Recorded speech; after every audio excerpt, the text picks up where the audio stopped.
Spoken mate, I haven't thought about flying for a long time. I haven't dreamed of that moment when I was alone above the clouds for a long time. I haven't dreamed of waking up in a room surrounded in blue and green grass for more years than I could dream of remembering.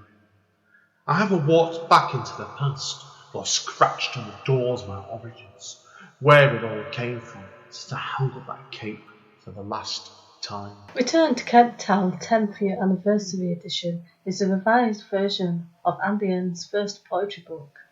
The book can be purchased from Amazon and it contains numerous additional material. Spoken Label. Hi, it's Andy N from Spoken Label. Thank you today for streaming or downloading another episode of Spoken Label. Spoken Label was originally set up on beginning of 2016 and as of speaking has currently nearly 300 sessions. The full archive is available on Spoken Label bandcamp.com.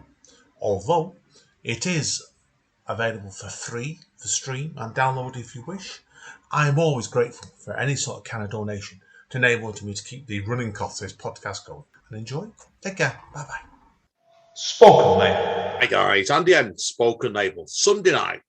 It's going to be a manic evening because I've got a dear friend with me today, and after we finish chatting, I've set up a bonfire display, so I'll give you a clue what time of the year it is. So, but anyway, the lady with me today, I first met this young lady. Ooh, she might refresh my memory a bit. It was a good couple of years ago.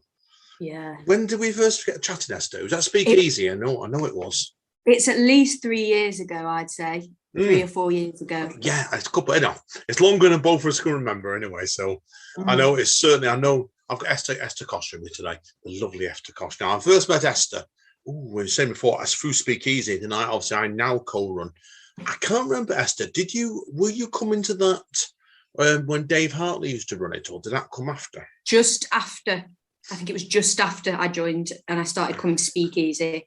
I think you and Steve had just kind of taken it over, and it was obviously at the SIP Club in Stretford. Yeah, the wonderful, now fondly missed SIP Club in Stretford. Indeed. So. Have you seen what the venue's called now, Esther, before we start chatting? Yeah, it's it's like an Indian lounge. Yeah, anybody knows what it is, the venue, I'll be interested in knowing. But it's certain now, some sort of Indian high room. But if you go past it, it looks like they use it for all kinds of things. Because I've seen it booked as a restaurant the other week when I went past there. So it looks a bit funky. I think we're going to have to check it out. Let's get raving over there then, definitely right. So now, seriously, we're here to chat to Esther today about her work because she's certainly either going on as one of the best writers in the area in Manchester. So, right, Esther, people that don't know you then, I'm making you blush now already. That's a good start. Now, obviously, people that don't know you, do you want to first of all introduce yourself to everybody? Tell them obviously where you come from originally. I know you've lived in a few areas, you and your family, haven't you? Yeah. And what started you off your creativity? And we'll start from there. Brilliant. So, my name is Esther Koch. I'm a spoken word poet, and I'm also a student at Soulful University. I was originally born in South London. That's my dad's from Essex, mum's from Old Trafford, but they met in London and I was born in South London. But then we came up north because that's where my nanny was living in Stretford. And we stayed up here. So I say now that I'm bred in Manchester, born in London, bred in Manchester. We lived with my nanny for a year and then we moved to Urmston. And then about 6 years ago, we moved to Salford to Earlham. And over that time, I think since I left high school, when I joined college, I discovered a young person's writing collective called Young Identity, quite well known in Manchester. And that's where I discovered spoken word poetry. And I think it's gained more traction and more popularity, spoken word, over the years since when I first discovered it. And I have been since struggled with my mental health. And I don't say this lightly. spoken word and that collective really saved my life. It was awakening that. I've always been creative, but I think finding spoken word, that was my trajectory. That's what was missing. I'd always liked writing stories. I've always loved music, but unfortunately there's not a musical bone in my body. I've always loved theatre. I've always loved reading, but I haven't always had a lot of confidence.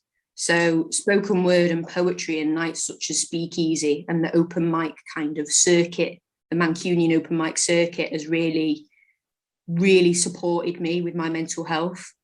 And I think, I've got friends and family as well who've fallen in love with spoken word, through that as well, going to spoken word nights, because it's a bit different. People who've never been to a poetry night before, they don't know what to expect. And it's funny seeing what people pick up on and people's reactions, because obviously me and you now, Andy, like we know what to expect when we go to a spoken word night in Manchester. God, yeah, completely. But there's some people who've got no clue. So it's always refreshing to see and listen to what they think, their experience of spoken word. And obviously spoken word is so diverse, isn't it? Yeah, it's constant. Those sort of things where it's been constantly evolving, I think. Like Absolutely. I've been around it for 10 years now, probably more actually. And I said, you've been around. Well, we first met you, say 4 years ago.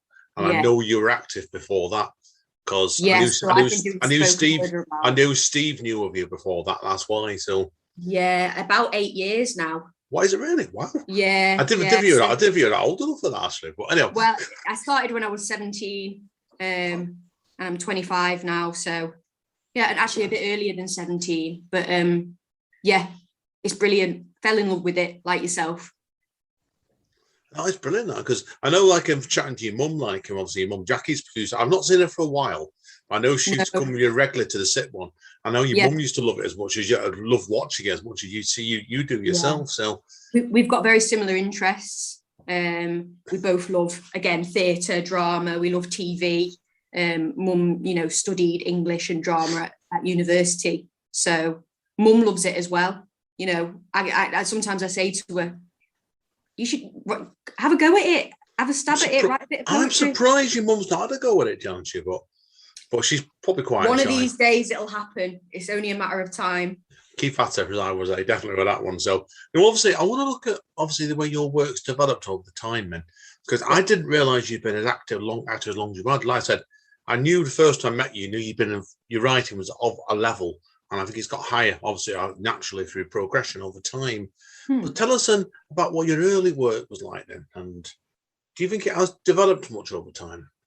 Definitely, it's definitely been refined. It's still not perfect. We're all our own worst critics, I think.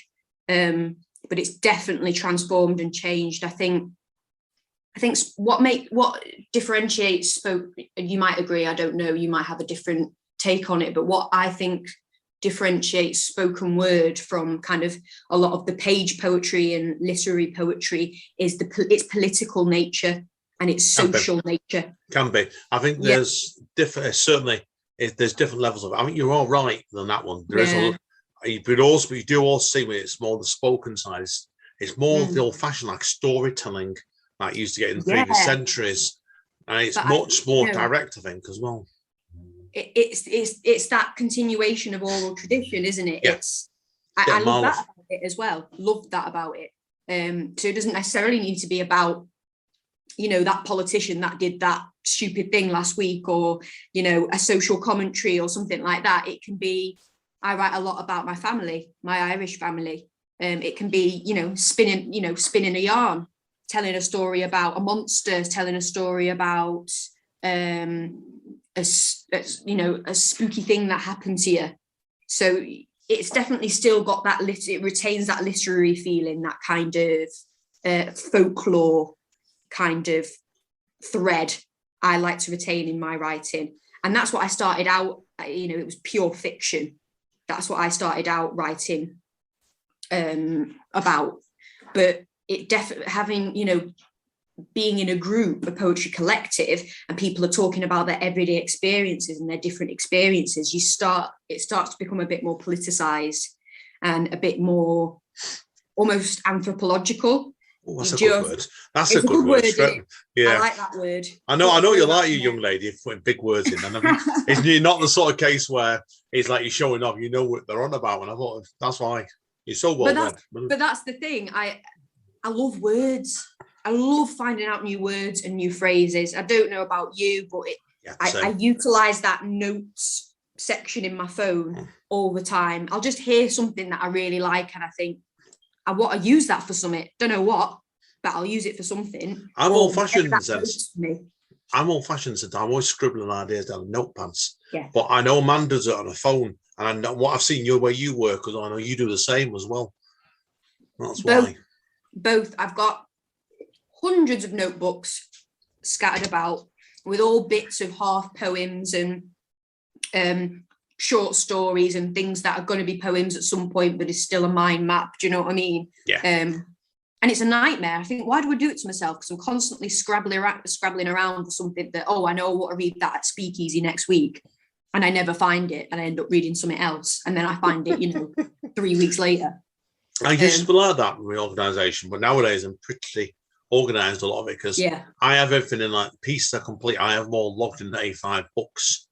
And then I have still the scrapbooks knocking around, but I try and keep things in order, because otherwise I'd end up losing things. I know. I need to take a leaf out of your book, Andy, because I think it's difficult. We could speak a bit more about this in a bit, but I think building a career as a writer is hard. It's hard for artists. Very, very, very difficult. Very and I think being organised, that's kind of like, that's your foundation. Do you know what I mean? You need to know where your poems are, and you need to have that, I've always been, since I started in Young Identity, always been encouraged to create a file on my computer, to print it all off, put it all in a portfolio. Have I done it? No. You will eventually. You will eventually. I will eventually, yeah. Right, I'm interested in learning then, obviously. Obviously, I said, because obviously you're doing the audition. I know you love reading as well, because I remember you telling me about some of the books you've read in the past at Speakeasy. Yes. Usually after a glass or two of wine, normally, I must say that, mind you, as well. Yes. But who is your influences in writing them when you first got going? Was there anybody really stood out to you? No, because, in terms of the spoken word and poetry world, obviously that poetry education I'd had was a GCSE English poetry education. God help you then. I was that young that was my knowledge. And then, when I started learning what spoken word was and the subtle differences and poets who don't write for page, poets who have a monologue or have a piece of spoken word. There's poets that write a piece, they perform it once and they never perform it again. That's it. They mentally throw it away. And I thought, I don't know how you do that. I don't know how you're not so precious about your work. Because I'm very precious and a perfectionist, and I, try to keep my work for further things. But I started discovering poets like Benjamin Zephaniah. Incredible player. I've seen him live. Yes, twice. I've seen him live as well. Yeah, unbelievable. And the American poet Saul Williams. Oh, I've seen him in concert. I saw him in concert. Oh, that was a few years ago. Yeah, I met him when I was quite young. He visited Manchester very briefly, and so I didn't. And now I realise I kind of want to meet him again, because I realised the gravity of the moment and this amazing poet that I was meeting. But at the time, I was like, oh, I'm told this is a great, fantastic American poet, that this is a really special moment, but I didn't fully appreciate it, I don't feel. So I'd love to see him again. I'd love him to come over here again, or for me to go over to America or whatever, because again, the American poetry scene, similarities, but also some big differences. Yeah, massive differences. I've chatted to a lot of American writers in the Stir Style Spoken label, and I've noticed exactly what you're saying, and it's interesting really, because it's the same language, but their approach, I think, is quite different. It is. I feel it's different as well. Obviously, I don't know firsthand. I've not been to poetry nights in America, but obviously we watch it a lot on YouTube, and poetry's kind of like permeating TV a bit more. We're getting bits and bobs in drama, and we're getting more kind of documentaries about it and things like that, but it's still not mainstream. But then obviously there's poets like John Cooper Clarke. How can I not mention John Cooper Clarke? Salford, isn't it? Salford poets now. Yeah, absolutely.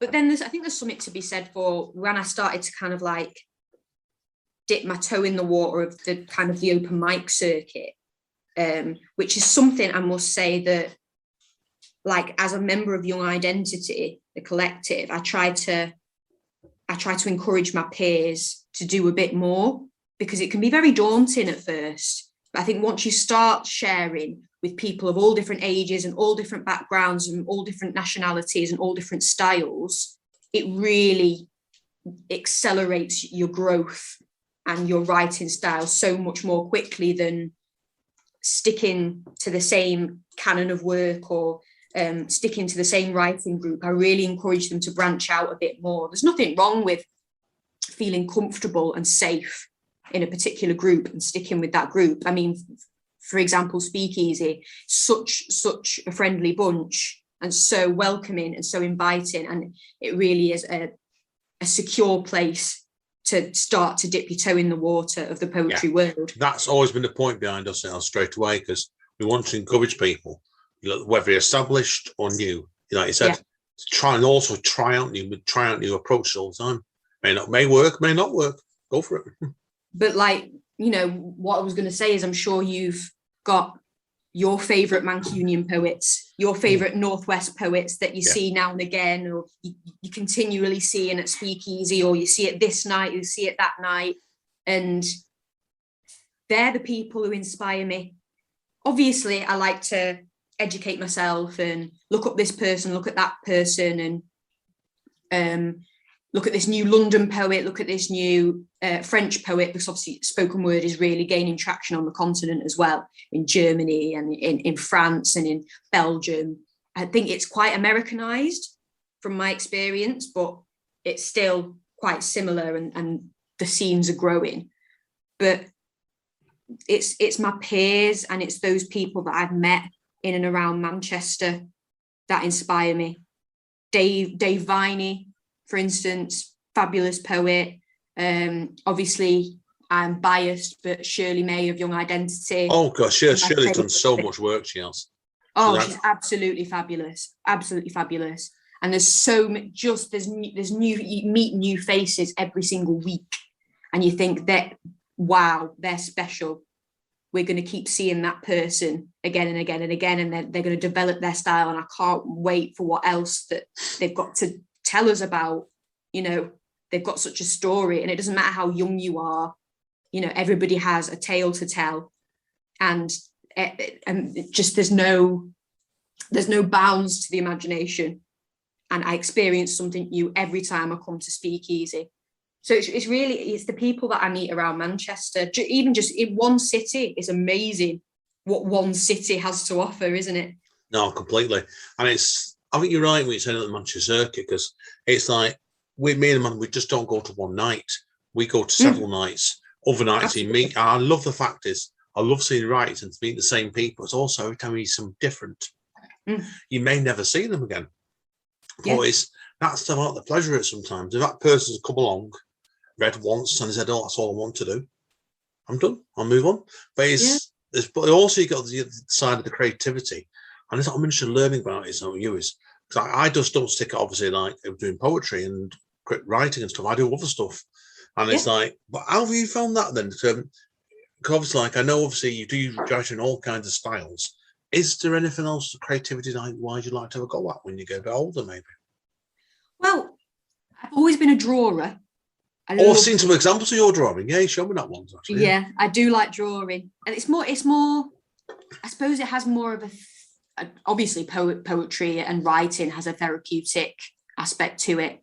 But I think drawing is very much kind of like a safe place for me to go when I need a distraction, when things are getting a bit too much for me, when I'm down.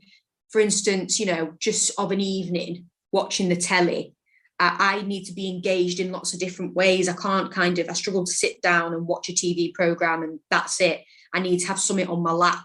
I need to be drawing. I need to be doing a crossword. I need to be, I don't know, I might be doing a cross stitch or something. So I'm always looking for little activities to do.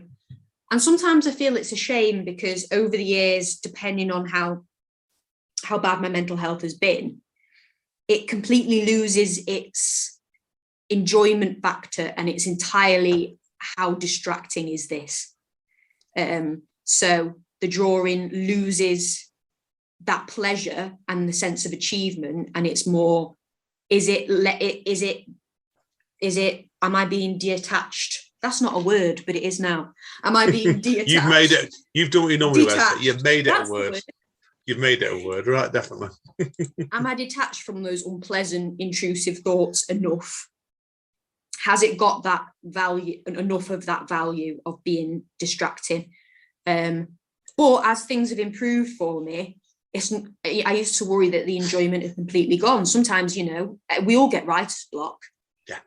But sometimes there'd be really quite long bouts of, I cannot write. I can't do it. There's too many other thoughts going on in my head. And I think, is that it? Has it gone?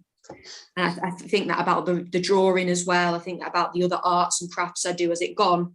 But it always comes back, and that always coincides with a improvement in my mental health and other aspects of my lifestyle.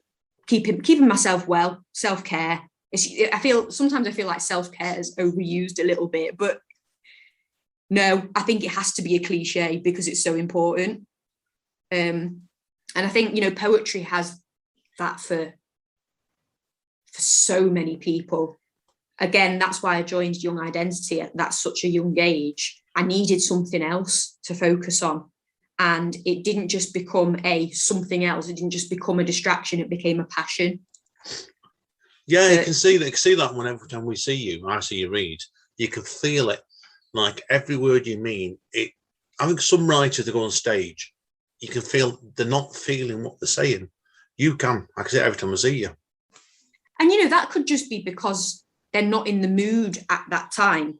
When they were writing it, yeah, they felt it.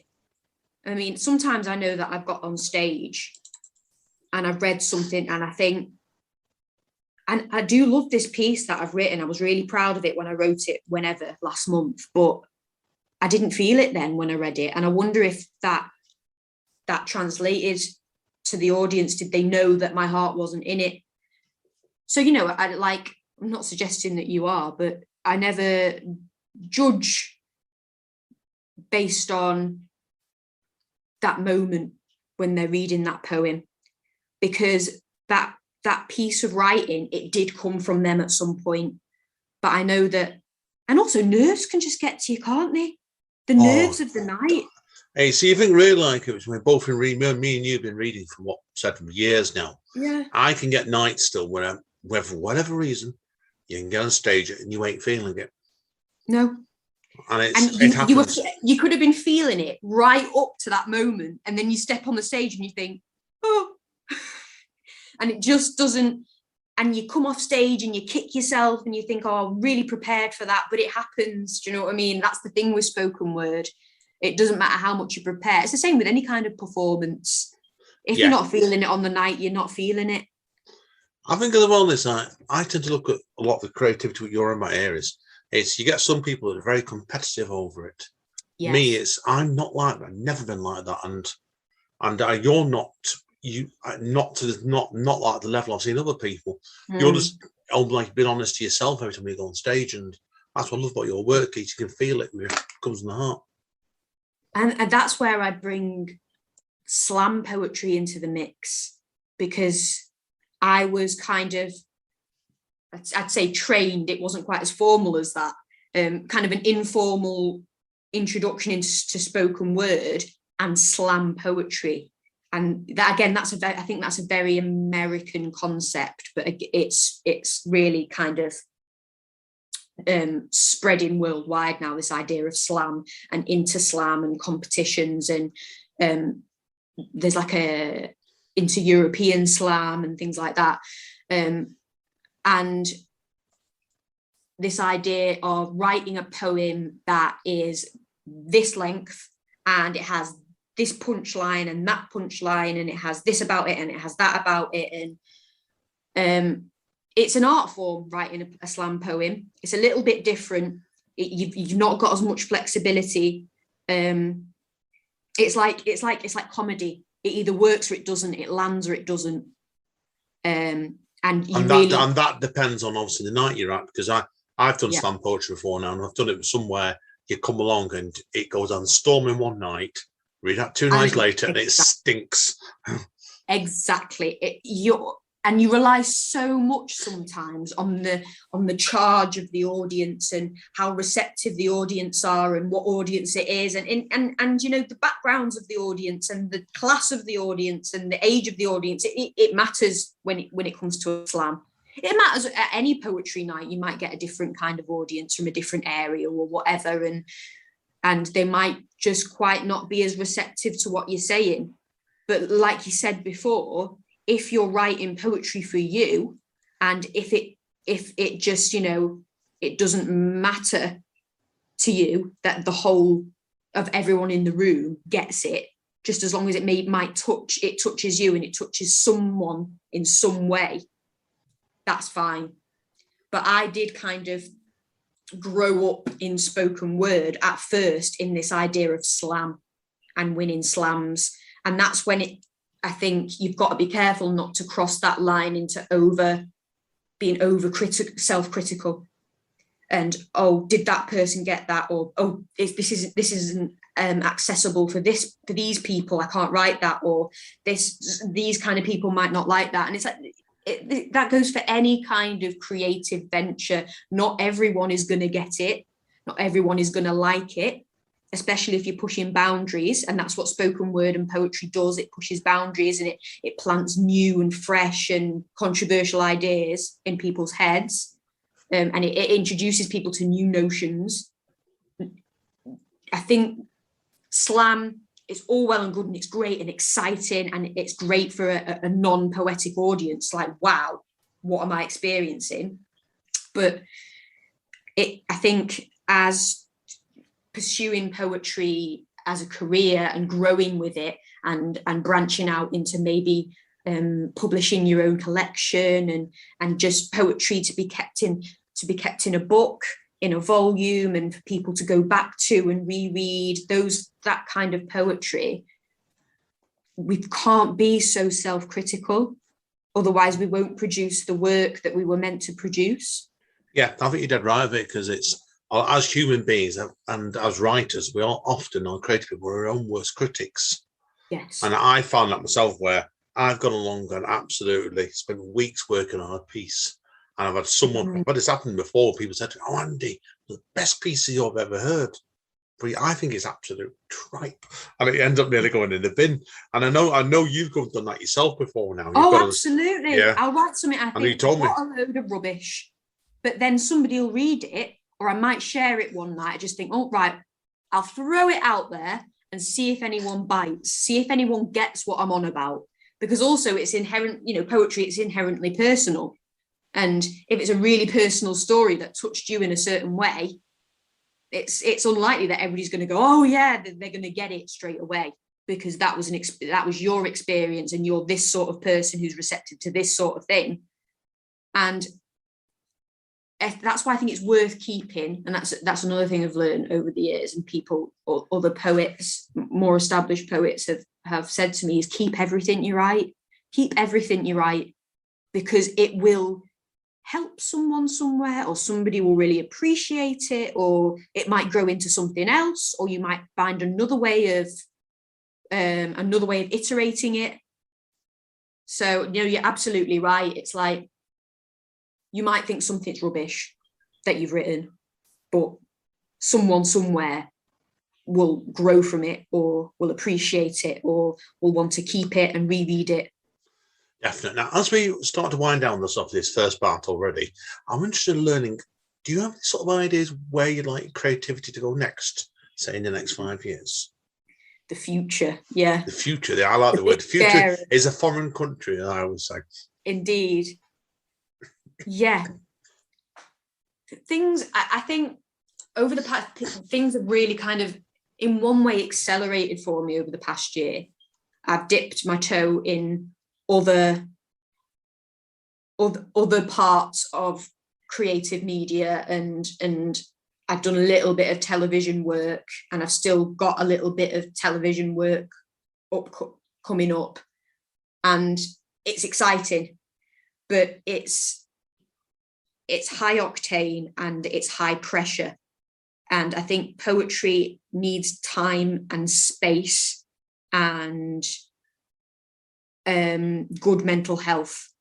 So I think when I write commissioned work, or when I write for the BBC, or when I do a lot of work where I'm not necessarily producing work or reading my own work, I'm, reciting Shakespeare sonnets for this TV company, for an advert for this or whatever. I need to decompress after it. I need to come down from that high of doing something quite exciting and all people are going to hear my voice and things like that. And as much as I want to do that in the future, I love this idea of kind of voiceover and getting into TV and maybe doing writing for TV at some point, although that feels and sounds really scary to me. I've done TV scripts and play scripts for work people before, and it's a completely different arena. Absolutely. But obviously, like this, I think the stage you're at, you're writing yourself, it might suit you the best to look at that sort of field. Just keep branching out. There's different expectations, isn't there, in the TV world? And also there's people in the TV world who have an idea of what poetry and spoken word is. And then you get there and you start working with them and you realize they have no idea. They have no idea what spoken word poetry is. They've never been to an open mic night in their life. And it's a bit like, you've hired me to do this, but you really don't know what this is. Yeah, it's. I think we're doing a lot of it the way society has grown. Society has changed a lot in the past 10 years, but there's still a lot more to go. Absolutely. And it's like, you're doing what you said there. You're doing people who's had different life experiences to you and the complete different background. And I agree with you completely. Good luck, Esther, definitely with it. So what we'll do is we'll wrap up here because I'm looking at the time. I want to give you a chance to let you, what's the word I'm looking for? Yeah, let people hear some of your work as well. So I know you well enough by now. Me and you could chat for another hour here about this topic. And I'll probably arrange that with you just after Christmas, I reckon, as well. We'll do a part 2 on this, definitely. So be a pleasure. Fabulous. Now, obviously, if people want to find out more about you, Esther, where is the best going? At the moment, very millennial of me, Instagram. Oh, yeah. I've got your Instagram. I've got your own as well, aren't you? Yeah. I need a website, really. But that's a chat for another time. I need to be all professional and get myself a website. But no, it's Instagram. So it's Estie, ESTIE _poet. And I post most of what I'm up to on there. Brilliant. Well, what we'll do is we'll refer people to Instagram now. You're going to take a quick break and let you compose yourself, and we'll do a few pieces in the second half. It's been a pleasure today. Thank you. I'll see you all in a minute. Spoken Word. Hi, guys. My time for take a break now, and then we'll let Esther dominate the mic. Over to you, my friend. So this first piece is quite a new piece. It's called Sarrasine. I lie with soot, turpentined dermatitis, an 8-inch ingot of rhodium made for habanos. But in truth, meagre with Benson and Hedges, I lie with the brawn of revolution. But his revolution is exclusive. I stroked his tender dewlap. What's going on out there, my darling? Displaced valley lilies sprout from the base scum of bollards. City sprites bolt hole below their hung dead bells, expert campanologists who play to gravel colonies. They glow in the guttering light of arson. In the foreground, faces beneath balaclavas turn to smoke. A Sabbath cat takes a toke on a noxious breeze, proceeds to Cossack dance into the chaos. Matted black nuka alive with fleas. The purulent moon is leaking like a fungal bedsore. And Baroness Sun, perimenopausal backbench bitch, Proud of the ugly industriousness of her diurnal children, waits eagerly behind tower blocks to be called up by Mr. Speaker, planet Earth, to bring a cessation to the night has always belonged to the left. The sun knows that in 4 billion years, or a bird song, we're all fucked anyway.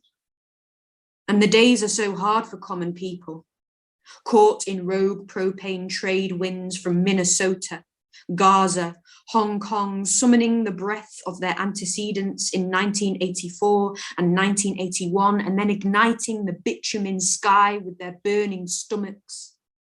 Pit stops in the witching hour for Savoy refuels, pub handouts of Gary Lineker's fare, end terrace stamp and go, counterfeit pound notes flapping in the simmering pitch, salted to bait the rich into tar bogs like the relics they are. Their screaming frightens nearby Ginnell children. Our kind spend our lives pulling sorrowful knives out of each other's chests, sharing cannulas and building nests around pigeon spikes. Comrades are prematurely born beneath a custody clock to salmonid mothers who give birth in riptides and then sink in disposable hospital slippers. We insurrect and we sob cyclically until our irises wither and desiccate like paprika on our cheeks, until we gelinate like diced heartleys struck and spliced and left for foxes in the streets, and all that's left of my body are the salt crystals between these sheets. And that's why, my queen, I cannot give you diamonds to impede a bayonet, or a missile to wear over your heart to absorb the puncture of a semi-automatic pistol, but I can give you petrol station carnations, a television with at least 4 stations, and if I can mobilize a nation, a son and heir that won't die before he turns 18. Tremendous, tremendous. Now, I never like asking people direct question where a piece came from, but I love the image about Gary Lineker there. That's all I'm going to say there, right? And that one caught me out. But no, fantastic, absolutely fantastic, Esther. So, okay, we'll let you move straight on then. Piece number 2 for us. Okay. So this next one is one of the first pieces of spoken words that I ever wrote. I wrote it for a slam, and it comes from a place of understanding and grappling with my mental health. So this is called Soulful. What is your soul served in? Is it served in an antiquated silver dish? Is it served in a chowder? Perhaps it's served in a calabash or card cut to a fine powder. And who is it served to? Yourself or another? Is it someone's to suck on between the empty gums of the elderly? Can your soul be swilled between gap teeth and then spat into a bucket like river cockles? Is it voluptuous like a cashew nut, salty and swollen with goodness? Is it the rolls of flesh on a baby's legs? Is it sweet and green like the shoot, or like the bulbous fruit too heavy for the tree? I think mine is raw and acrid like sap. Is your soul finite or on tap? Do souls reside in our atrium or beneath our clavicle? Are they vested in every follicle of skin? Perhaps yours is in your testicles and mine is in my breasts. Are souls nomadic by nature, or do they settle? Do they nest? Do they assemble in a celestial canopy, or do they sink alongside the blood and bodied with gravity? Do they fly about the place while we tread dust? Is your soul the nectar, the honey, or the wax, the shoulders, the swing, or the axe? Are American souls the colour of sequoias? Are British souls the colour of oak? Do souls pertain a preference to Pepsi Max or Diet Coke? Do souls at sea reflect the sky? Do they travel through the birth canal? Do souls abide by tenets, psalms, or superstitions? Do they compete in soulful competitions, pursue missions, master compositions? Does a soul need to convalesce? Do you think a soul requires rest? Might mine need resuscitating? Is there such a thing as a soul trap? Caught in old relics, an ancient jug left waiting 1,000 years for its next lubrication. Can a soul transition? Could a soul die? I need to know, because I need to know where on earth or not is mine. Thank you. Tremendous ending there as well. I remember you've read that one at least once when I've seen you. With that line about Pepsi and Coke is always a line that sticks in my head, because I'm definitely a Pepsi fan. That's why. But that's the thing, is it? Everyone has a preference. It had to go in. Oh, no, it's perfect. It gives it earthiness and the peace, and it's not fantastic, Esther. Been a pleasure today. Too long as well, because people are wondering. We've been talking about this for years, haven't we? And one thing led to another, and I've never got around to it, and you never got around to it. So, but no, it's been a pleasure. I'll get you in beginning in some point in 2022. We'll carry on this chat, because I've got plenty of other stuff I want to talk to you about. So, fabulous. Tremendous. Thank you again, Esther. Hang around. Do need to speak to you off mic, as always. But as Don Callis says at Impact Wrestling, guys, stay safe and stay over. And we'll see you all next time. Spoken, mate.